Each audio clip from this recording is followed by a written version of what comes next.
अनुभूति कराता है। दोस्तों, 26 जनवरी को गणतंत्र दिवस के रूप में हर वर्ष इसलिए मनाया जाता है क्योंकि इसी दिन भारत सरकार अधिनियम 1935 को हमारे देश से हटाकर 26 जनवरी 1950 को संविधान लागू करने का दिन चुना गया और यह दिवस हर वर्ष गणतंत्र दिवस के रूप में मनाया जाने लगा। हमें गर्व है कि हम सभी इस गणतांत्रिक देश के निवासी हैं, जिसे सरल शब्दों में लोकतंत्र, प्रजातंत्र या जनतंत्र भी कहा जाता है।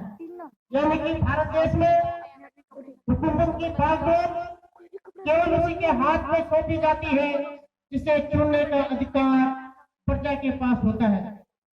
प्रजा का कर्तव्य है कि संविधान में दिए गए कर्तव्यों का पालन करते हुए और अपने अधिकारों की रक्षा हेतु वह एक ऐसे प्रतिनिधि का चुनाव करे जो प्रजा हित में निर्णय ले और संविधान में जरूरी संशोधन कर उसे वर्तमान समय के अनुरूप बनाए और सदैव ही देश की सेवा को अपनी प्राथमिकता दे।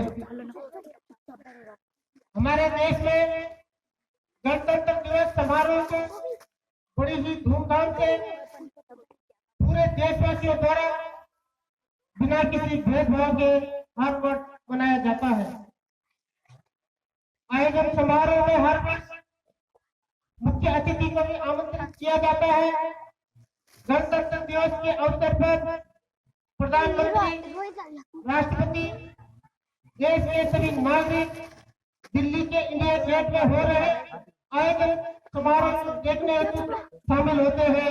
इस अवसर पर प्रधानमंत्री द्वारा अमर ज्योति जवान पर पुष्प चढ़ाकर देश के सभी वीर सपूतों के बलिदानों को याद कर उन्हें श्रद्धांजलि अर्पित की जाती है।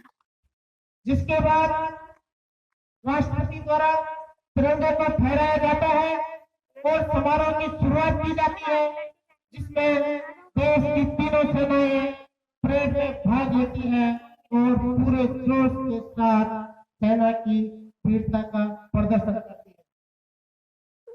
मेरे अजीज दोस्तों, आज यदि हम गर्व से अपने देश को पूरी तरह से आजाद कह सकते हैं और देश में खुशी और उल्लास से गणतंत्र दिवस मना रहे हैं, तो इसके पीछे देश को स्वराज देने वाले सभी स्वतंत्रता सेनानियों और देश के वीर जवानों को सदैव याद रखना चाहिए, क्योंकि आज उन्हीं के ही संघर्ष और परिश्रम से हम आजादी की जिंदगी जी पा रहे हैं।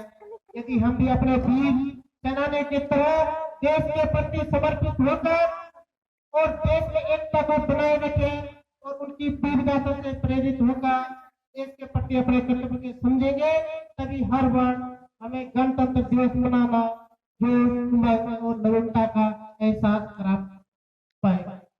अंत में मैं आप सभी लोगों का इस वक्तव्य को सुनने के लिए धन्यवाद करना चाहूंगा और यही कहना चाहूंगा कि ये बात हवाओं को बताए